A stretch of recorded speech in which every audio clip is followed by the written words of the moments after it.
Es importante que en esta mañana nosotros vayamos a la Biblia, y mencionaba con algunos hermanos que estaban acá haciendo el devocional a la mañana, que a veces nosotros creemos en las personas de la Biblia como personajes, ¿no?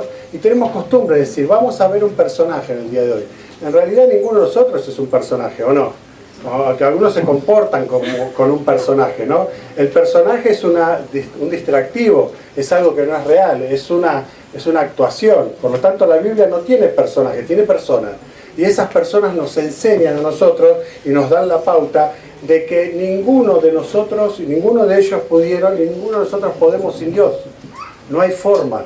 Se puede vivir sin Dios, pero no se puede morir sin Él.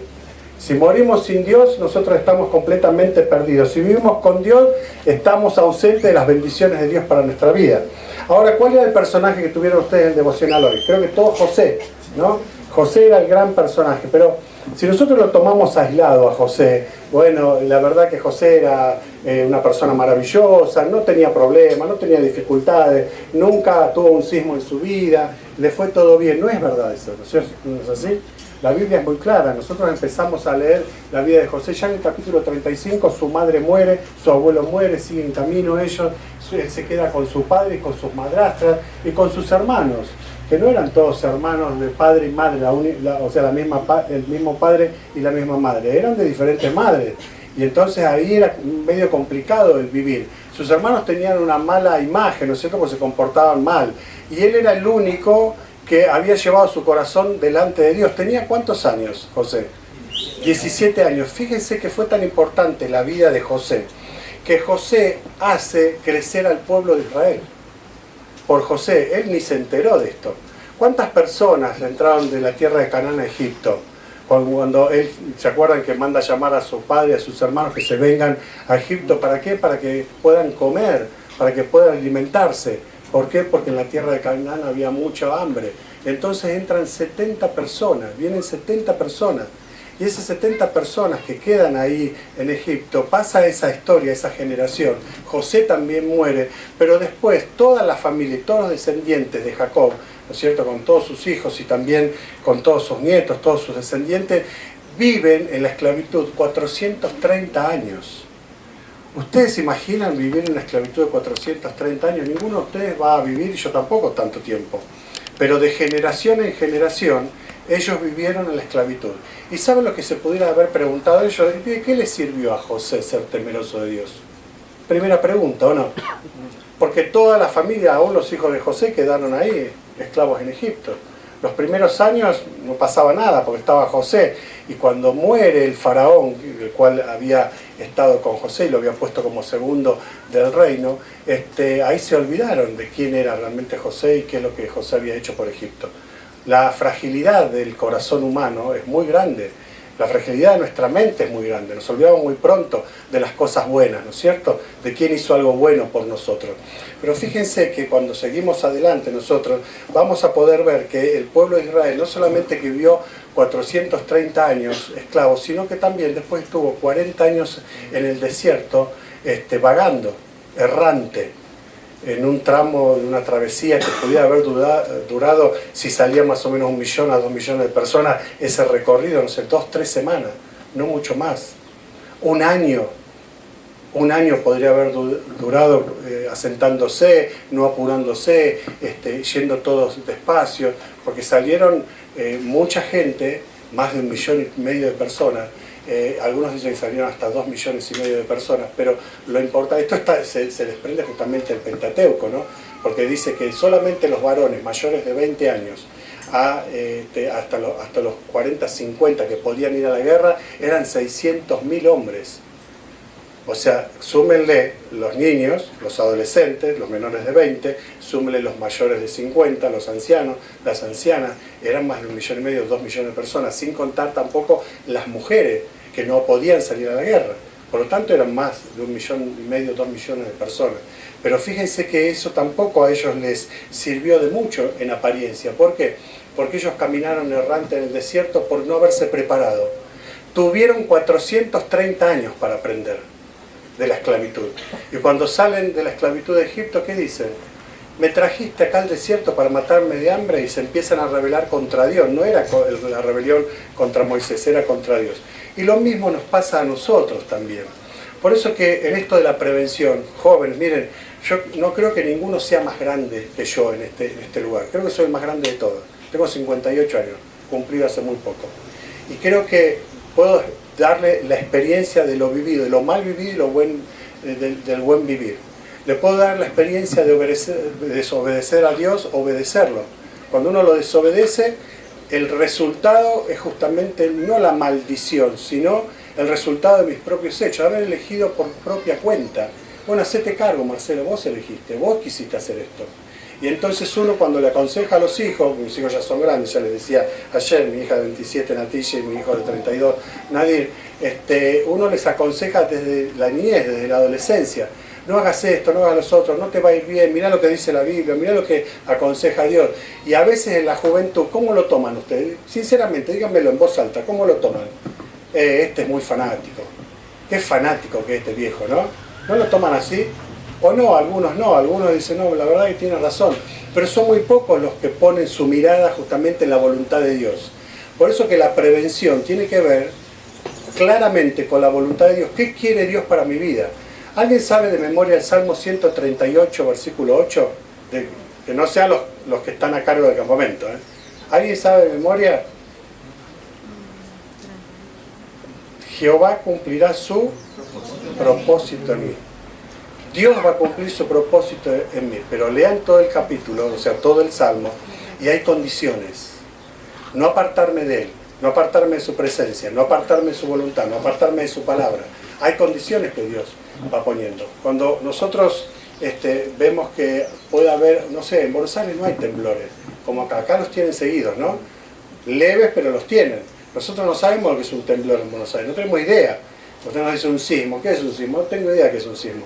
Ahora vamos a San Juan o Mendoza o Chile, nos pueden explicar perfectamente bien lo que es un sismo, ¿no? Y cómo tiene que estar prevenido. Ahora, ¿cómo nos previene Dios en nuestros sismos de la vida? Justamente en puntos importantes. Vamos a tratar de ver, yo voy a tomar lo que faltaba de ayer y lo sumo lo doy, así que no sé cuánto tengo. Ahí los muchachos me dirán, 40, 50 minutos me dan. ¿Puedo? 40 minutos, ahí me bajaste la caña. Te dije 50 y me dijiste 40. Negociamos en 45. Bueno, gracias. Ahí tenemos, fíjense, Amós, el profeta Amós, el capítulo 4, versículo 12, dice que nosotros tenemos que prepararnos. Se lo está diciendo al pueblo de Israel. Prepárense para venir al encuentro de tu Dios. Pero Israel podría haber dicho, pero si nosotros somos el pueblo de Dios, pero estaba lejos. Su corazón estaba alejado, su voluntad estaba fuera de la voluntad de Dios, hacían lo que querían, y por eso Dios ponía profetas para atraerlos a Dios nuevamente, para atraerlos muchas veces con cuerdas de amor, como decimos muchas veces, pero también muchas otras con cuerdas de dolor, que duelen. ¿Por qué? Porque con el amor no aprendemos. Entonces Dios, ¿qué hace? Nos hace pasar por el sufrimiento, para algunos para que nos afirmemos, a otros para traernos hacia Él, porque lejos de Él no podemos estar, no podemos hacer nada. Y entonces encontramos, en primer lugar, en esto de la prevención, la primera palabra que vamos a utilizar, que es la, ¿cómo dice ahí? ¿No lo pueden leer? ¿No se lee? No se ve bien, ¿no? Previsión. La previsión. No es lo mismo la prevención que la previsión.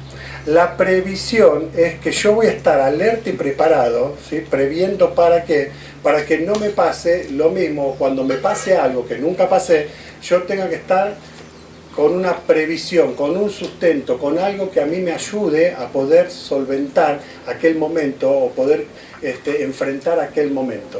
¿Alguno se acuerda algún pasaje de la Biblia que pueda hablar de previsión?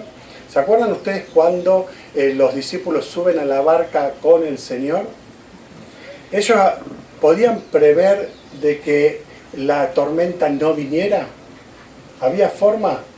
Pero sí había una forma de ser, de tener previsión en el sentido de decir, bueno, está en orden, la barca está en orden, está en la forma, subimos todos los que debemos subir, o hay más gente de lo que debiera subir. Si ustedes ven y leen ese relato que está en los evangelios, ustedes van a ver que el Señor no permitió que subiera más gente que los discípulos, solamente los discípulos. no subieron otros. ¿Por qué los discípulos? No porque el Señor los quisiera más. La barca tenía, ¿no es cierto?, tenía un formato, tenía un espacio limitado. No era para que todos subieran. Si toda la gente que lo seguía al Señor, ¿no es cierto?, si hubiesen subido a la barca los 120, ¿se acuerdan ustedes que lo vieron ascender al Señor en Hechos capítulo 1 cuando el Señor resucita? Que eran todos discípulos del Señor. Esos 120 eran discípulos del Señor, pero Él permite solamente que suban a la barca 12 discípulos. ¿Por qué? Porque la barca estaba limitada. Eso es previsión. Pero los discípulos no tenían en cuenta, como nosotros en nuestra vida muchas veces tampoco. ¿Hasta dónde nosotros podemos tirar de la cuerda? ¿Hasta dónde tenemos que previsionar para nuestra vida en Dios, sabiendo de que Dios también nos va a limitar con las cosas que nosotros tenemos, las cosas que Él nos da? Esa es la primera parte, la parte de la previsión. Pero también en lo que vendrá, fíjense ustedes, con la prevención, nosotros tenemos que conocer cómo afrontar. Y conociendo cómo afrontar, vamos a proveer, vamos a buscar provisión. Ya cambia, ¿no es cierto? ¿Qué es lo que tenemos? Previsión. ¿Qué es lo que nosotros vamos a necesitar? Provisión. Y entonces ahí nosotros vamos a buscar todas las cosas que nos van a ayudar para nuestra vida espiritual. Vos me podrás decir, bueno, Marcelo, pero vos sos un jovato, ya sos un viejo, estás hablando como viejo. No, miren, tuve exactamente la misma edad que cada uno de los que ustedes tienen. Yo los tuve todas. Pero yo pasé por todas las etapas de ustedes. Y pasé por, hoy le contaba a algunos hermanos, pasé en mi adolescencia, me gustaban todas las chicas. Estaba enamorado de Karina. Acá la familia Ortega conoce bien la historia, ¿no es cierto? Yo me enamoré cuando Karina cumplía 15 años.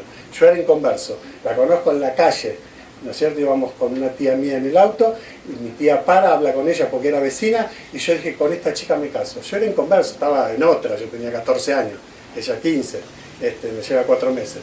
Y entonces el resultado de la vida fue que yo ni sabía que iba a la iglesia, aparezco un año después en la iglesia. ¿Quién era la hija del pastor misionero?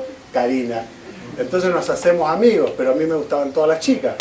Es así, en la adolescencia te gusta el ojo de una, el pelo de la otra, el hablar de una, te enamoras de la voz de la que está cantando, ¿no es cierto? Pero después uno se empieza a afirmar en la necesidad del corazón. No de la pasión, sino del corazón. El corazón se maneja con la razón. Entonces uno va afirmando sus emociones también en la razón. Y entonces cada vez me enamoraba más de Karina. Y cuando voy a los 18 años a hablar con ella para orar juntos, porque antes se estilaba orar, orábamos 1 año, 2 años, nos habían enseñado así, vamos a orar. Karina, reboté como una pelota de ping pong. Me dice, no, a mí me gustan mayores de edad, que sea misionero, vos no catalogás. Yo era menor que ella, 4 meses, pero menor al fin, no catalogaba. Encima venía de una familia musulmana, ella, la familia misionera, el padre misionero, la madre había comenzado la obra en la iglesia. Entonces, bueno, no catalogaba. Y yo le dije, bueno, nunca más te voy a venir a hablar. Yo sé que es de Dios esto, y vos vas a venir a hablar conmigo y nos vamos a casar. Y así fue. Y hoy cumplimos 35 años de casado, bueno, el 17 de febrero. Pero provisión, ¿qué significa provisión? Yo no me encapriché con ella. Yo estaba en mi corazón seguro de que amaba a esa mujer y que Dios me la daba para que yo formara un hogar, pero un hogar diferente. Yo no quería la réplica de mi familia, que aún siendo musulmanes, se separaron mis padres, cuando el Corán no permitía el divorcio. Lo mismo que la Biblia, ¿vieron? Dice, ¿por qué permitió Moisés dar carta de divorcio? ¿Y qué dice Dios? ¿Qué dice el Señor Jesucristo? Por la dureza de vuestro corazón. O sea, cuando el corazón está duro, se empieza a alejar de la voluntad de Dios. Y ahí entonces empezamos a caminar en esta provisión. ¿Qué hará Dios conmigo? ¿Qué hará Dios con ustedes? ¿Qué hará Dios con la familia que ustedes formen? O que ya formaron algunos, porque acá hay matrimonios jóvenes. Y cuando empiezan las tormentas en la vida, los sismos, los terremotos, la enfermedad de un hijo, que no podemos controlar, que no está en nuestro poder, en nuestra mano, nos sentimos impotentes, ¿no es cierto? No podemos controlar. Hay ciertas situaciones en nuestra vida que no podremos nosotros manejar, soportar. Entonces viene la palabra de Dios a nuestro corazón y dice, la paz de Dios, que sobrepasa todo entendimiento, guardará vuestros corazones y vuestros pensamientos en Cristo Jesús. No te preocupes, está diciendo Dios. Quédate tranquilo, yo estoy en control. Por eso la Biblia dice en el Antiguo Testamento, no te preocupes. ¿Por qué? Porque sobre el alto hay uno más alto que vigila. No importa la categoría humana a la cual puedas llegar vos, presidente de una empresa, que seas doctor en esto, no importa. sobre ese alto va a haber uno más alto que vos, que vigila, que está en control, por lo tanto no temas. Ahí yo puse dos pasajes, una de Crónica del rey Josafat, que venían los sirios a atacarle y le avisan, y él dice, como rey, no sabemos qué hacer, pero a ti volvemos nuestros ojos, le dice a Dios, y le dice a Dios delante de todo el pueblo, porque hace que el pueblo se ponga justamente en luto y en oración a Dios, y le dice, no, Señor, no sabemos qué hacer. Yo se lo estoy parafraseando, ¿no es cierto? Leanlo después ustedes en la Biblia, pero a ti volvemos nuestros ojos. Y después el Salmo, fíjense, este Salmo 42:5, dice el salmista, la pregunta, ¿por qué te abates, oh alma mía? Dice, y te turbas dentro de mí. Espera en Dios, confía en Dios, porque aún he de alabarle, salvación mía y Dios mío. ¿Qué es lo que pasa en la vida de uno cuando tiene provisión de parte de Dios? Bueno, vamos a estar más seguros. Por eso que nos posiciona, y viene lo tercero, nos posiciona, nos prepara para enfrentar lo que vendrá, no importa lo que venga. Yo te puedo asegurar que si todavía no pasaste por grandes tormentas que muchas veces se transforman en tormentos en tu vida, que van a ser incontrolables. Miren, esto de los superhéroes no existe, ¿eh? En la Biblia no hay superhéroes. El Señor Jesucristo está mucho más allá de todo esto. Él es el Dios de los cielos y la tierra, el que controla absolutamente todo. Nosotros a veces presentamos a David como el gran superhéroe y se lo enseñamos a los chicos de la escuela dominical y hasta cantamos una canción, ¿no es cierto?, de los superhéroes. Pero fíjense que la Biblia no habla de un superhéroe, habla de un Dios que nos ama, de un Dios que está en control, de un Dios que te va a vos dirigir aún en el momento donde vos pierdas completamente la esperanza, donde vos no tengas ningún tipo de persona que te pueda ayudar porque no va a estar en posición de ayuda. Por eso te tenés que posicionar para enfrentar lo que vendrá. Ahora, yo les dejo esto para que ustedes lo vayan viendo después, ¿no es cierto? ¿Por qué se preparó José? Porque en primer lugar preparó su corazón, era diferente. 17 años tenía y él ya pensaba en Dios. Por eso es que cuando muy poquitos años después era joven, no tenía más de 24 años, antes de los 24 años, pero a los 24 años él ya prácticamente estaba en servicio del rey. Pero antes de los 24 años, cuando era un adolescente casi joven, él estaba en la casa como administrador de Potifar, el capitán del reino. Y es ahí entonces cuando tuvo una gran tormenta, un gran sismo, un gran terremoto en su corazón. Él era adolescente y tenía tentaciones, era un joven con tentaciones. La mujer dice que era hermosa también, y él también lo era. Por lo tanto, él podría haber dicho, nadie me ve, no hay nadie en mi familia. Yo voy a hacer lo mismo que hacen mis hermanos, pero no. ¿Cómo voy a hacer un gran mal contra mi Dios? Y contra Potifar, mi Señor, aquel que me da el sustento, el trabajo. Así que cuando uno se prepara en forma genuina, siendo leal. Miren, no existe mucho la lealtad hoy día, no hay lealtad. No se ve lealtad ni siquiera en la iglesia. No se ve lealtad en la iglesia, ¿por qué lo digo? Porque aquellos que el Señor va salvando esperan ir a la iglesia para recibir, no para dar. Y quieren que los demás los sirvan. Y entonces los jóvenes están sentados y está un matrimonio, dos matrimonios, están corriendo para todos lados y yo me sonrío, tráiganme el cafecito, tráiganme la gaseosa, no me pongo el ejercicio de dar. Y el Señor mismo lo había dicho, mejor es dar que recibir. Porque cuando uno da, recibe el doble o el triple. Hay un pasaje en la palabra de Dios que dice que aquel que presta, que le da al pobre, que le regala al pobre, le da préstamo a Dios. Miren, no me acuerdo en este momento, después se los paso, háganme acordar. Dice, y todo el bien que ha hecho, Dios se lo devolverá. ¿Pero ustedes creen que Dios va a dar como nosotros un poquito de lo que nosotros tenemos? Va a dar mucho más.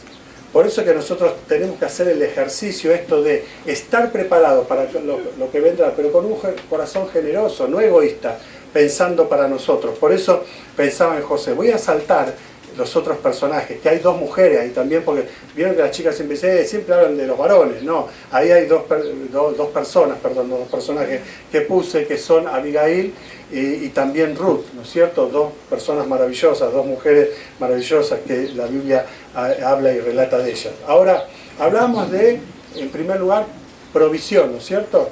Ahora vamos a hablar de equiparnos. ¿Cómo nos equipamos? ¿Cómo hacemos esa provisión? ¿De qué manera? Bueno, tengo que hacer una evaluación.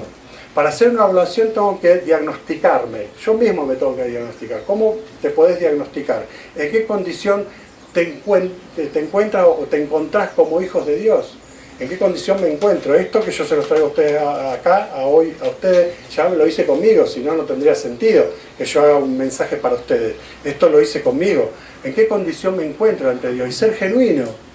Tal vez vos sos hijo de pastor, tal vez vos sos hijo de un hermano muy reconocido en la iglesia, una hermana de mucho servicio en la iglesia, pero eso no te avala, no te da provisión, no te equipa para nada. Te da solamente la forma de poder llegar, aunque vos muchas veces no lo querés alcanzar. Ahora, ¿cuál es mi motivación? En primer lugar, ¿cuál es mi condición? En segundo lugar, ¿qué me motiva? Lo mismo que tal vez te motivó a venir a un campamento. Bueno, algunos, cuando yo era adolescente, la verdad es que nos motivaba a encontrarnos con los chicos, ¿es así o no? Ver alguna otra chica que pudiera aparecer, invitada por alguna otra, ¿no es cierto?, de la congregación, que venía de otra congregación, a ver si me enamoro de ella, y compartíamos entre nosotros, entre los jóvenes adolescentes, estas charlas, ¿no es cierto? Che, mirá, me parece que aquella puede ir, me está gustando, o mirá que aquel muchacho, mirá qué bien que preside el ISMA, ¿no es cierto? Entonces, bueno, ahí es como que en los campamentos muchos han conocido a los que hoy son sus esposos o esposas, ¿o no? Y está bien, porque si no encontramos dentro del pueblo de Dios, ¿dónde vamos a buscar? ¿No es cierto? Pero ahí nosotros tenemos que ver cuál es la verdadera motivación. ¿Qué me motiva de Dios? ¿Qué me motiva de estos encuentros? Más allá de todo lo otro que es loable, también es importante que me motive prepararme para lo que pueda venir. Y para esto tengo que pensar en tres aspectos importantes: el físico, el mental o emocional y el espiritual.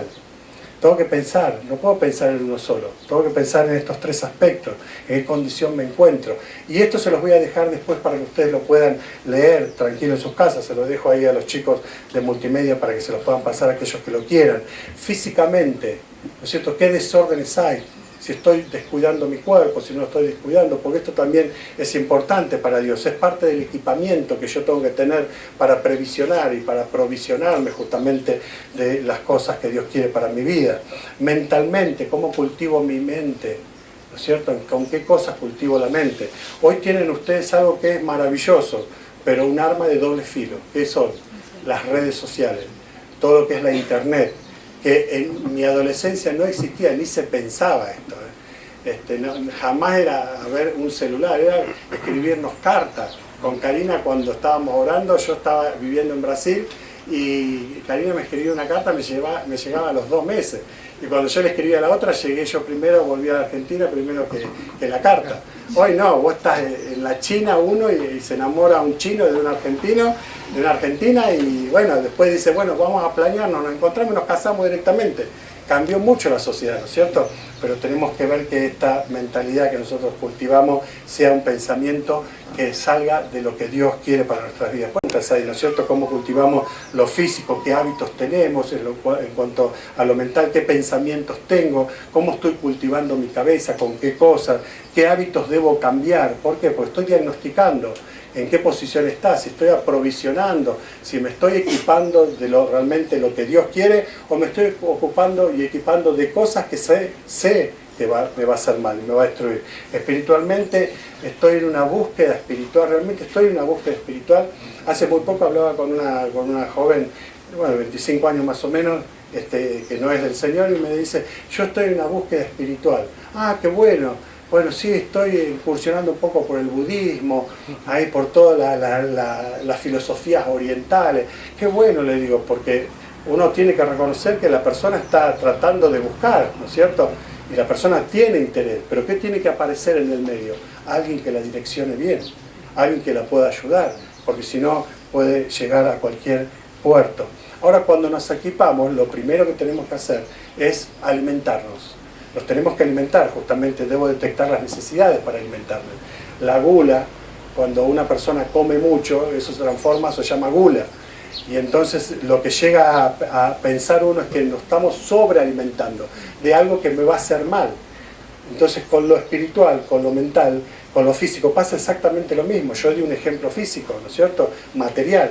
Pero con lo espiritual pasa exactamente lo mismo. Yo no puedo estar todo el día de campamento en campamento. ¿Por qué? porque me estaría mal equipando, porque no estaría estudiando donde tengo que estudiar, no estaría formándome como me tengo que formar, no estaría sirviendo en una iglesia como tengo que estar sirviendo, no estaría compartiendo con la familia lo que también tenemos que compartir. Muchos tienen desórdenes en este sentido y abandonan una cosa para cumplir con la otra, y Dios quiere orientación, quiere orden, quiere un buen equiparse. Por eso hablamos de buena alimentación. Y acá hay muchos pasajes que yo anoté, no sé si se ve bien, se ve bastante mal, ¿no? Borroso ahí por el día.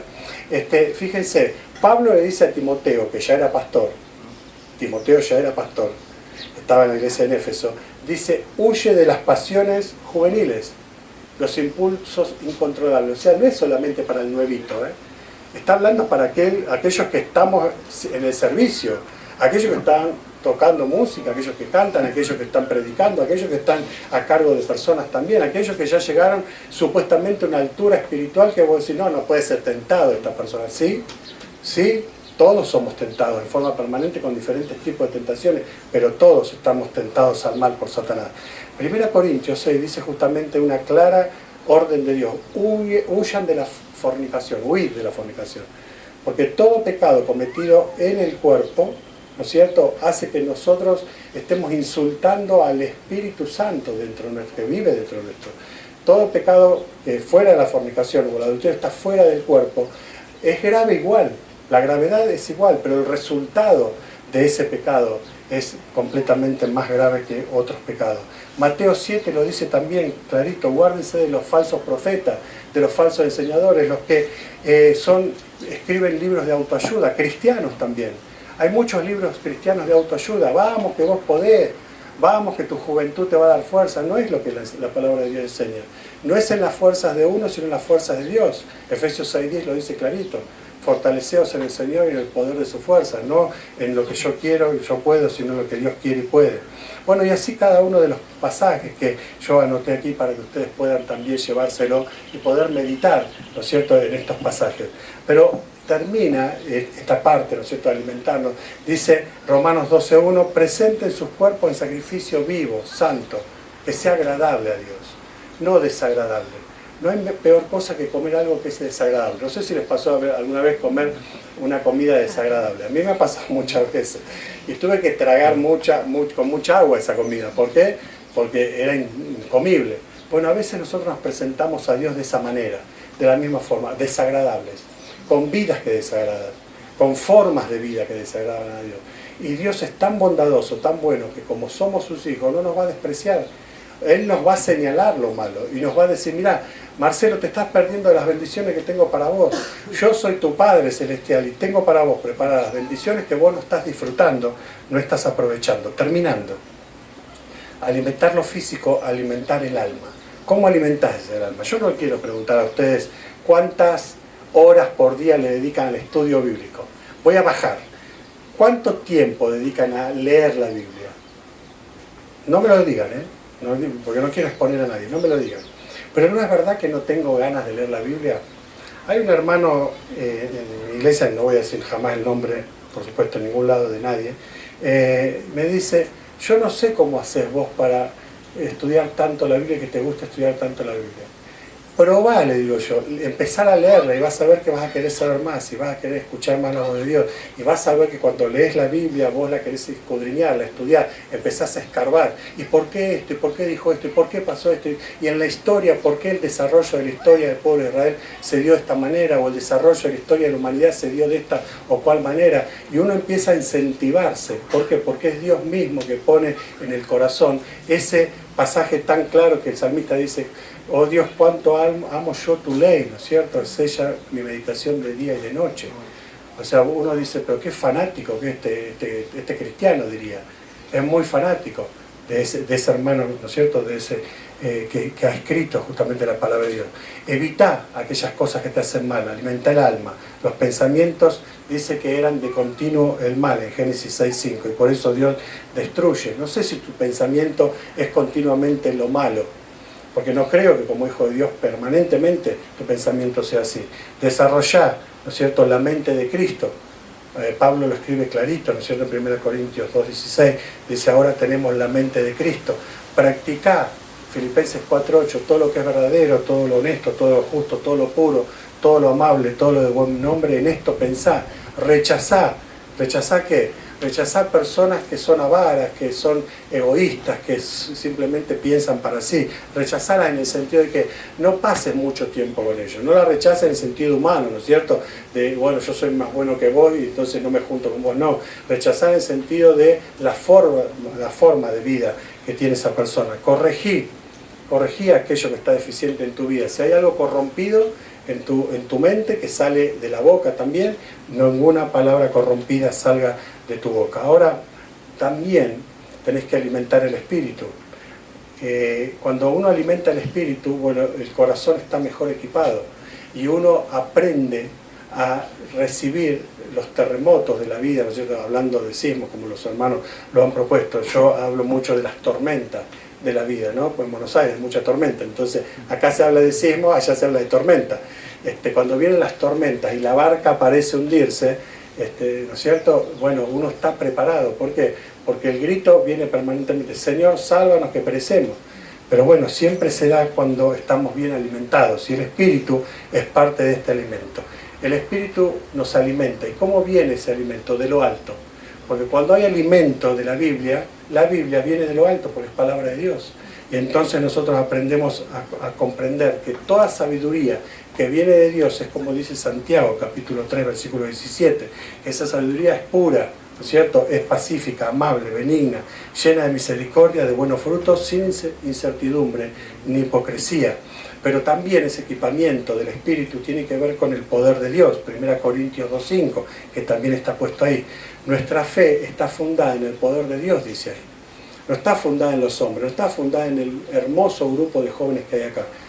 Tanto de Rodeo como de acá de San Juan, de calle San Luis, ¿no es cierto? O de Tunuyán, hay de hermanos de Tunuyán, de Tupungato, hay hermanos de Tupungato, de La Pampa, hay también, bueno, hay hermanos de todos lados, ¿no? De San Luis, hay el hermano Marco.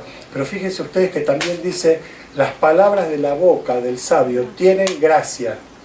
Cuando una persona tiene sabiduría de lo alto y actúa con el poder de Dios, tienen gracia. No es un espiritualoide, porque no hay que confundir el espiritualoide con palabras de qué bueno escucharle a esta persona.